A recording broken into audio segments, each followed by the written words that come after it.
Assalamualaikum. Nah, teman-teman, ini sore ini kita mau mencoba untuk melihat ya soal-soal UKOM terkait tentang persalinan ya. Nah, ini soalnya persalinan patologis ya teman-teman, persalinan gadar gitu ya.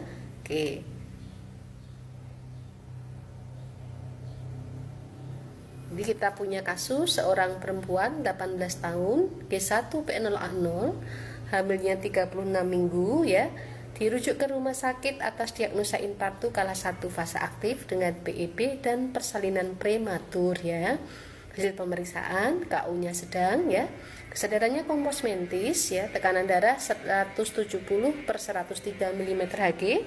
Jadi memang tinggi tekanan darahnya ya.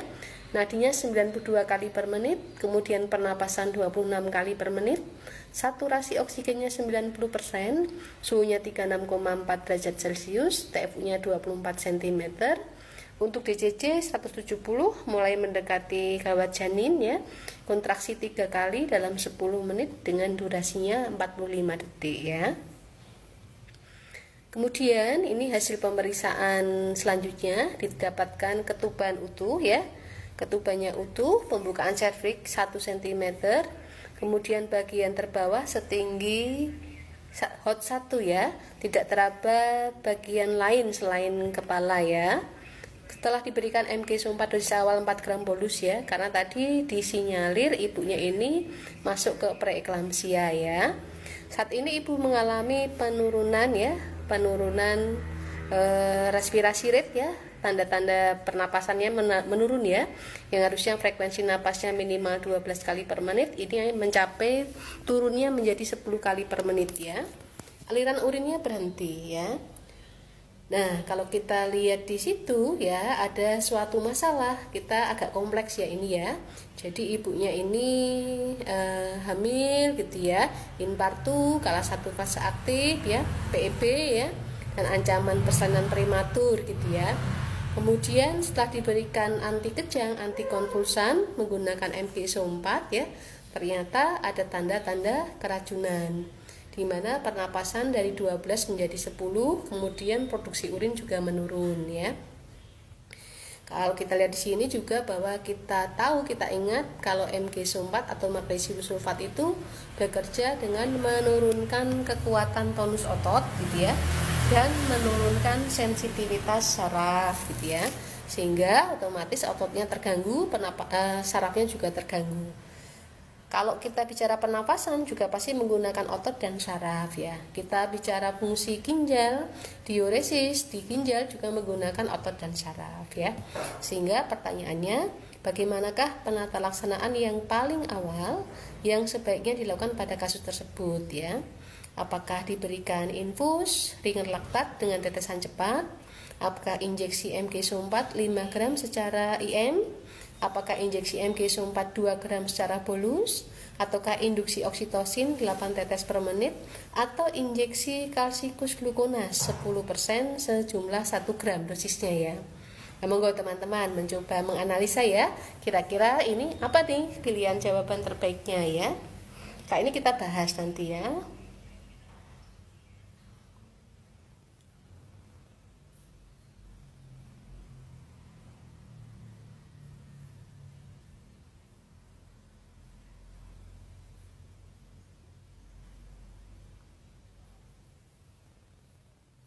Nah, kita lihat untuk pembahasannya.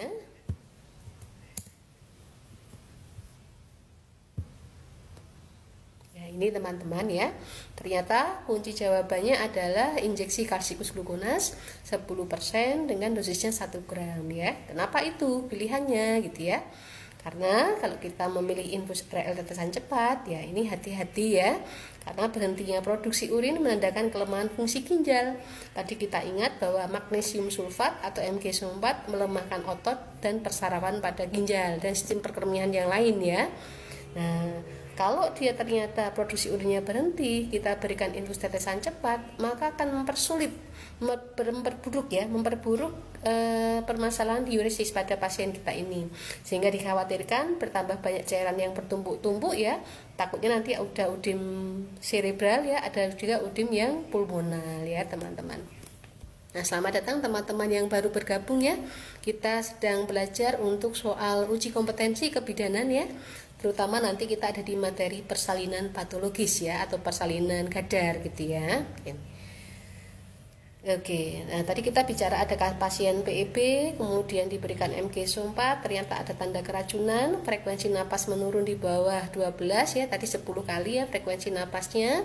Kemudian urinnya juga dia berhenti produksinya. Ya, itu mengindikasikan ada keracunan gitu ya teman-teman ya. Nah, kemudian tata laksana secepatnya apa? Ternyata yang terbaik adalah segera diberikan injeksi CA glukonas atau Carcicus glukonas 10% sejumlah 1 gram gitu ya. Kita bahas satu-satu ya. Kenapa kita tidak milih infus RL tetesan cepat gitu ya? Karena berbahaya. Tadi kan urinnya dia berhenti produksinya. Padahal cairan di tubuh tetap ada gitu ya. Nah, kalau dia gangguan diuresis, ada kemungkinan menyebabkan penumpukan cairan di mana-mana ya. Nanti terjadi udim di tubuhnya ya. Kalau udim hanya di ekstremitas aman gitu ya. Yang kita khawatirkan nanti kalau udimnya sampai di pulmonal dan cerebral gitu ya. Nanti gejalanya pasien itu akan semakin sesak ya, hilang kesadaran gitu ya. Nanti kelanjutannya dari udim pulmonal dan udim cerebral ya. Kemudian untuk yang MG-SO4 5 gram IM gitu ya. Nah, dosis pemeliharaan pada pemberian secara IM. Jadi kalau kita lihat harapannya sih pada pasien-pasien PEB itu MG-SO4 diberikannya secara intravena gitu ya. Kalau pasiennya bisa dipasang infus gitu ya. Tapi kita nggak bisa mengharapkan semua pasien PEB bisa dipasang infus gitu ya. Bisa jadi kita punya pasien yang datang dengan kondisi udim ya, sehingga susah mencari venanya, mendapatkan pasien dengan kondisi kejang ya, mungkin mendapatkan pasien postpartum atonia tapi juga dia PEB, sehingga akhirnya karena atonia ada shock hipovolemik, kolaps udaranya nggak bisa dicari untuk dipasang infus gitu ya. Sehingga pemberian IM itu alternatif kedua manakala kita tidak bisa memberikan secara IV gitu ya. Nah, dipasang IV nggak bisa, kemudian kita berikan IM ya. Kalau IM itu kita ingat dosis awalnya adalah 10 gram ya, dibagi 5 gram diinjeksikan di bokong kanan dan 5 gram diinjeksikan di bokong kiri gitu ya. Kemudian dosis pemeliharaan ya, setiap bokongnya 5 gram nanti diinjeksikan bergantian setiap 4-6 jam sekali gitu ya. Sehingga karena pasien kita ini sudah bisa dipasang infus, berarti tidak perlu diberikan yang IM gitu ya. IM ini nggak dianjurkan teman-teman kalau nggak kepepet gitu ya. Makanya ketika kepepetnya kalau dia nggak bisa dipasang infus baru kita berikan IM gitu ya. Karena apa? Karena pemberian IM itu dosisnya banyak banget gitu ya. Kalau yang IV itu kan hanya 4 gram ya dosis awalnya ya. Tapi kalau IM dosis awalnya 10 gram. Nah, ini kan hampir 3 kali lipat ya, 2,5 kali lipat ya, sehingga risiko toksik akan semakin meningkat ya, keracunan akan semakin meningkat. Kemudian kalau diberikan IM itu kan berarti jarumnya menusuk kulit, otot dan banyak lapisan yang lain ya, sehingga menimbulkan rangsangan sakit yang berlebih pada ibunya ya. Rangsangan sakit, kemudian ibunya juga ketakutan karena diinjeksinya ketakutan ya. Diinjeksinya menimbulkan rasa sakit sehingga membuat ibunya merasa ketakutan, membayangkan setiap 4-6 jam sekali mau diinjeksi, sehingga menambah stres ya. Karena rasa sakit ini, kemudian rasa stres ini juga akan meningkatkan risiko kejang dan si ibu bisa naik gitu ya. Nah, itulah mengapa kalau pemberian secara IM pada pasien preeklamsia tidak dianjurkan ya, kecuali pasiennya tidak bisa dipasang infus gitu ya. Kemudian injeksi MG-SO4 2 gram bolus ya teman-teman ya. Ini indikasi pada kejang susulan gitu ya. Kalau sudah diberikan dosis awal ya, kemudian pasiennya kejang. Harusnya diberikan dosis awal tuh nggak kejang gitu ya. Tapi kalau diberikan dosis awal 4 gram, kok setelahnya pasien mengalami kejang, maka kita perlu memberikan MG-SO4 tambahan 2 gram. Gitu ya. Dan dosis tambahan ini hanya boleh diberikan 1 kali saja. Kalaupun kejang diberikan 2 gram, nanti kejang lagi, sudah yang kedua nggak boleh diberikan MG-SO4 2 gram lagi, hanya 1 kali. Karena semakin banyak kita memberikan MgSO4, berarti semakin banyak atau semakin tinggi resiko kita melemahkan otot dan syaraf. Nanti ada resiko keracunan ya teman-teman ya. Oke. Dan pada pasien kita tadi kan tidak ada kejang, bukan kejang dia ya. Sudah diberikan dosis awal tapi dia nggak mengalami kejang susulan. Pasien kita tadi permasalahannya adalah penurunan napas dan penurunan produksi urin, yang menggambarkan bahwa pasien ini sedang mengalami kelemahan otot dan kelemahan saraf akibat keracunan MgSO4 gitu ya. Nah, tentu saja kalau kondisi pasien ini dalam keracunan MgSO4 kok diberikan MgSO4 lagi, berarti kita akan menambah keracunannya. Sehingga kalau kita mendapatkan pasien PEB atau eklamsia setelah diberikan MgSO4 ternyata dia ada tanda-tanda keracunan, napasnya mungkin menurun ya, urinnya berkurang, kesadarannya menurun, tadinya kompos mentis kemudian ngantuk-ngantuk, apatis gitu ya. Kemudian juga mungkin ada ini ya, sarafnya juga nggak sensitif lagi, papilanya menghilang atau menurun, berarti tanda-tanda keracunan. Kalau ada tanda-tanda keracunan, berarti stop MgSO4-nya, stop apapun bentuknya gitu ya. Kemudian kita berikan antidotum. Ya, antidotum yang kita pakai ini Calcicus gluconas gitu ya. Nah, sebelum kita ke Calcicus gluconas, kita lihat induksi oksitosin gitu ya. Nah, tadi teman-teman sebenarnya kalau pasien infartu ya, dia PEB boleh diberikan induksi oksitosin gitu ya, karena pada pasien PEB ini kemungkinan ada kelemahan HIS karena PEB-nya atau karena MgSO4-nya gitu ya. Tetapi ada tetapinya, pada pasien kita tadi DCC-nya ternyata sudah mencapai 170 ya, 170 itu sudah mendekati ini ya, masuk ke gawat janin ya. Ada teori yang mengatakan bahwa bahkan mengatakan bahwa kalau di atas 160 berarti masuk ke fetal distress atau gawat janin gitu ya. Tata laksana gawat janin yang pertama miring kiri, kemudian stop semua yang menyebabkan kontraksi gitu ya. Nah, kalau ada kontraksi nanti akan menghambat ini suplai darah yang ke uterus ya, atau yang ke plasenta atau yang ke janin gitu ya, sehingga ada gangguan suplai oksigen sehingga menyebabkan terjadinya atau memperberat terjadinya fetal distress ya. Ini juga kita ambil ilmunya bahwa kalau ada ibu infartu sedang mendapatkan paparan obat untuk membuat dia berkontraksi tetapi terjadi fetal distress, maka uterotonikanya itu semua dihentikan. Ya, karena uterotonika itu memperburuk ya suplai oksigen ke janin sehingga menyebabkan semakin buruknya pernapasan janin atau menyebabkan fetal distress gitu ya. Nah, kemudian kita lihat jawaban utama, pilihan jawaban pada kasus ini ya tadi ya, PEB, kemudian ada keracunan MgSO4, napasnya turun di bawah 12 kali per menit ya. Patelanya mungkin menghilang, urinnya juga berkurang produksinya ya, tanda-tanda keracunan MgSO4. Tadi teman-teman kita sudah lepas ya MgSO4-nya gitu ya. Kita sudah lepas juga, kalau dia diberikan uterotonika sudah kita lepas juga ya. Nah, kemudian kita akan memberikan terapinya, antidotumnya, penawarnya, yaitu Calcicus gluconas ya. Ca gluconas ya, atau kalsium gluconas, sama saja ya, intinya adalah kandungan kalsium dan kandungan glukonasnya gitu ya. Ini merupakan antidotum pada keracunan MgSO4. Bagaimana dia bekerja ya? Calcicus ini mengembalikan kekuatan tonus otot dan mengembalikan sensitivitas saraf gitu ya. Karena cara MgSO4 meracuni adalah melemahkan otot dan melemahkan saraf, sehingga kita perlu obat untuk mengembalikan tonus otot dan mengembalikan sensitivitas saraf. Berarti kita memberikan Calcicus gitu ya.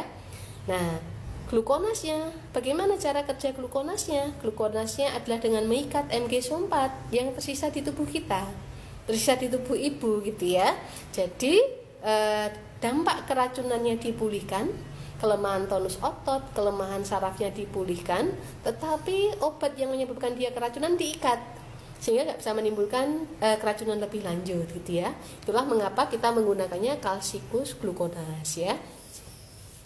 Dan ini merupakan syarat utama untuk pemberian MgSO4 ya teman-teman ya, karena nggak lucu manakala kita mendapatkan pasien PEB ya, kemudian dia diberikan MgSO4 dan meninggalnya karena keracunan MgSO4, menunjukkan kita nggak siap gitu ya. Harusnya syarat utama pemberian MgSO4 adalah ada Calcicus gluconas gitu ya.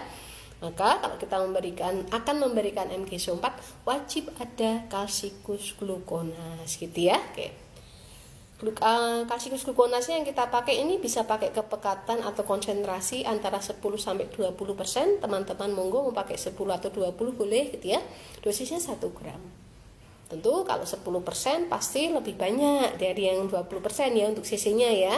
Ini kan teori wajar ya, semakin dia pekat kita ambil semakin sedikit, semakin dia encer kita ambil semakin banyak gitu ya. Kalau yang konsentrasi 10% maka 1 gramnya adalah 10 cc gitu ya. Kalau yang konsentrasi 20% maka 1 gramnya adalah 5 cc gitu ya. 10% itu berarti 10 cc, kalau yang 20% berarti 5 cc gitu ya. Kenapa demikian gitu ya? Kenapa kok bisa ya kalau yang 10% itu kok 1 gramnya 10 cc, yang 20% 1 gramnya adalah 5 cc?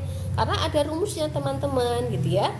Ya, kalau kita ingin tahu berapa cc untuk setiap gram pada setiap konsentrasi ya, rumusnya hanyalah 100%, itu pembilangnya atas ya. Ya, kemudian kita bagi gitu ya. Dibagi ya dengan konsentrasi yang kita miliki. 100% itu nggak pernah berubah yang atas tadi ya, karena itu adalah konsentrasi absolut gitu ya. Jadi kalau kita menghitung biar tahu konversinya ya, 1 gramnya berapa cc, maka yang atas selalu 100% dibagi konsentrasi yang kita miliki. Jadi 100% dibagi 10%. Nah, berarti kan 10 ya teman-teman ya. Maka kalau 10% konsentrasinya kita ambilnya 10 cc ya. Kalau yang 20% ya 100% dibagi 20% ya. Berarti 5 gitu ya. Sehingga kalau kita pakai yang konsentrasi 20%, maka ambilnya hanya 5 cc. Jangan disamakan semua ya, jangan disamakan, jangan juga dikebalik gitu ya, jangan sampai 10% ambilnya 5 cc, ya nggak mujarab, terlalu sedikit ya. 20% ambilnya 10 cc, ya terlalu banyak, nanti pasiennya juga terlalu kuat tonus sama persarapannya, ada masalah lagi nanti di belakang gitu ya. Nah ini teman-teman tadi ya kita bicara tentang cara memecahkan soal ya, tapi ini juga bisa diaplikasikan di pelayanan kita sehari-hari ya, manakala kita mendapatkan pasien PIP atau eklamsia gitu ya. Ini saya putar kembali di yang soalnya tadi ya teman-teman, kalau yang baru bergabung ini ya teman-teman, ini kasusnya tadi ya.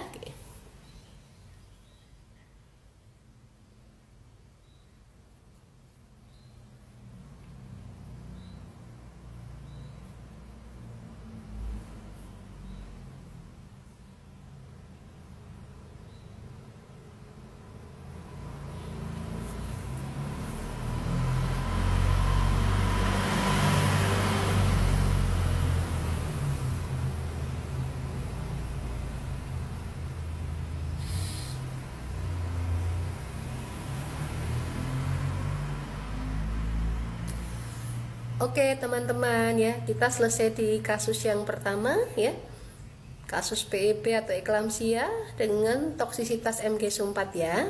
Kita akan masuk pada kasus yang berikutnya ya, kasus yang kedua di sore hari ini ya. Oke, monggo teman-teman gitu ya, bisa untuk disimak dulu kasusnya ya. Ini kasusnya sepertinya tentang asfiksia neonatus ya, asfiksia bayi baru lahir ya.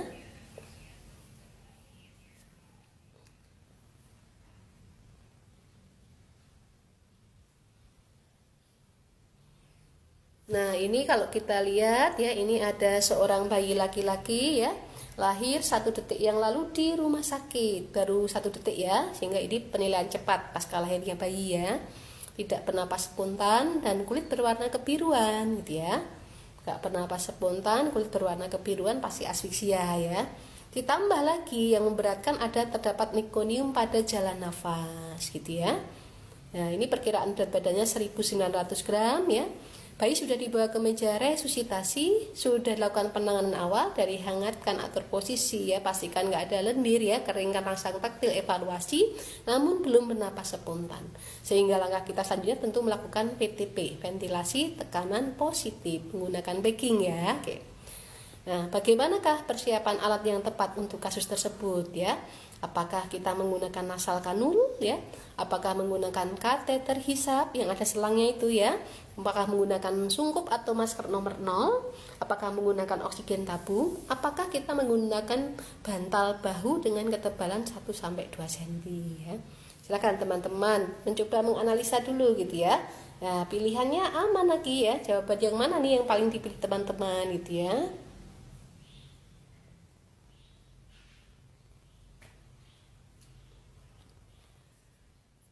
Oke ya, teman-teman mungkin sudah menentukan jawabannya yang mana nih ya. Ini bayi asfiksia 1900, ada mekonium masih di jalan nafas gitu ya. Sudah dilakukan penanganan awal ya, hangatkan atur posisi isap lendir keringkan langsang taktil, evaluasi kembali. Namun hasil evaluasi menunjukkan belum bernapas spontan ya. Sehingga kita masuk langkah berikutnya melakukan ventilasi tekanan positif. Bayi 1900 asfiksia dengan mekonium di jalan nafas gitu ya.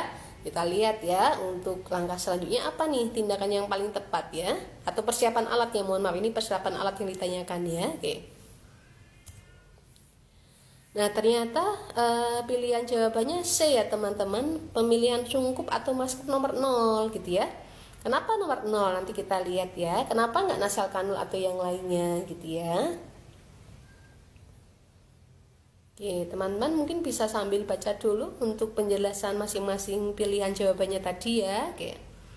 Ya. Nah, kenapa nggak nasal kanul? Nanti dong nasal kanulnya ya, karena kita mau VTP dulu gitu ya. Nasal kanul itu kita gunakan setelah bayi dapat bernapas spontan dan masih perlu bantuan oksigen gitu ya. Kecepatannya 0 sampai 6 liter per menit ya. Tapi untuk bayi baru lahir ini kita bisa pakai 0,5 sampai 1 liter per menit saja. 0,5 sampai 1 liter per menit ya. Sekali lagi nasal kanul atau sungkup gitu ya. Untuk pemberian oksigen maintenance kita berikan setelah dia bisa bernapas ya, tapi masih perlu bantuan oksigen gitu ya. Kita lihat juga untuk target saturasinya ya, tercapai nggak pada umur menitnya itu gitu ya. Kemudian kateter hisap.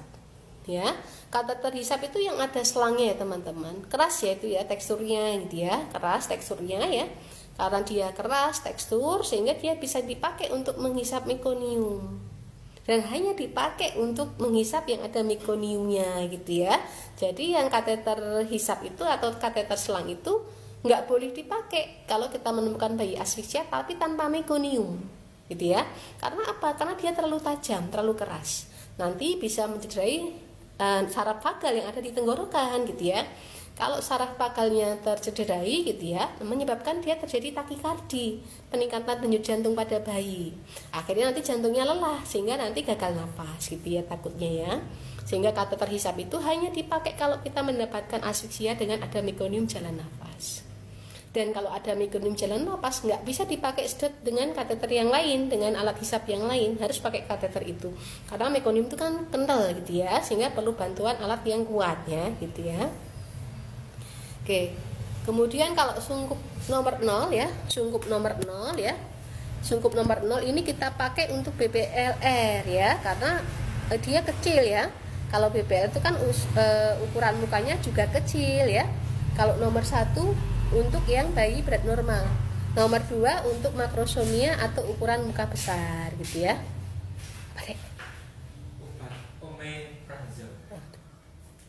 Hidupin lampu nih. Ya, jadi ini pemilihan sungkup ya teman-teman, ada nomor 0, ada nomor 1 dan nomor 2 gitu ya. Kalau nomor 0 ini untuk BBLR, ukuran mukanya kecil, atau bayi berat badan normal tapi ukuran mukanya kecil gitu ya. Kan ada bayi yang tirus juga wajahnya gitu ya. Kemudian ukuran nomor 1 untuk berat normal, ukuran nomor 2 untuk makrosomia atau ukuran muka besar gitu ya. Biru warnanya. Warna ya, kemudian ada oksigen tabung ya. Oksigen tabung ini dia nggak perlu pada bayi baru lahir ya teman-teman, karena di udara bebas ini kita punya oksigennya 21-25% gitu ya. Nah, Sehingga nggak perlu kita pakai oksigen tabung, cukup nanti menggunakan oksigen bebas, oksigen ruangan gitu ya. Justru kalau bayi baru lahir kita berikan oksigen tabung terlalu kuat, terlalu besar konsentrasinya, nanti ada resiko ya, dia terlalu kering, nanti merusak retina ya, bisa terjadi kebutaan pada bayi baru lahir gitu ya. Kemudian hindari menggunakan kantong reservoir penampung CO2 ya, karena ada risiko asidosis metabolik ya. Jadi kalau kita menggunakan oksigen yang oksigen ruangan ya, nggak perlu pakai kantong reservoir, kantong plastiknya itu ya. Karena kalau kita pakai kantong reservoir, sedangkan kita nggak pakai oksigen tabung, nanti nggak ada yang menghalangi CO2 yang keluar dari pernapasannya bayi masuk ke kantong tadi, nggak ada yang menghalangi kembali masuk ke bayi. Sehingga kalau kita pakai kantong justru menjadi penampung CO2 yang nanti bisa kembali ke bayi. Berarti kita malah meracuni bayi gitu ya. Sehingga kalau kita menggunakan udara bebas nggak usah pakai kantong reservoir intinya ya. Kantong reservoir itu hanya kita pakai manakala kita memberikan oksigennya oksigen tabung gitu ya. Kemudian bantal bahu ketebalan 1-2 cm ya. Kalau 1-2 cm, maka posisi kepala bayi ini belum semi ekstensi. Dia masih lurus saja ya, masih lurus ya, masih cenderung fleksi, nekuk gitu ya. Padahal kalau dia nggak semi ekstensi, jalan pernapasannya belum terbuka. Ya, nanti sulit bernapas. Sehingga kita perlunya ketebalan bantalnya adalah setebal 3-5 cm gitu ya. Ya, kemudian jangan juga melebihi 5 cm karena menyebabkan dia ekstensinya berlebihan. Kalau orang dewasa di RJP ekstensinya tinggi besar nggak apa-apa ya. Tapi kalau bayi baru lahir dia terlalu ekstensi menyebabkan epiglotisnya menutupi jalan nafas ya. Jadi ya memang harus semi ekstensi, jangan kurang dari 3 cm, jangan lebih juga dari 5 cm ya. Nah, teman-teman ini kita lihat ya dari opsi A ya, opsi A, B, D, dan E semuanya salah ya teman-teman, nggak sesuai dengan yang kita harapkan ya.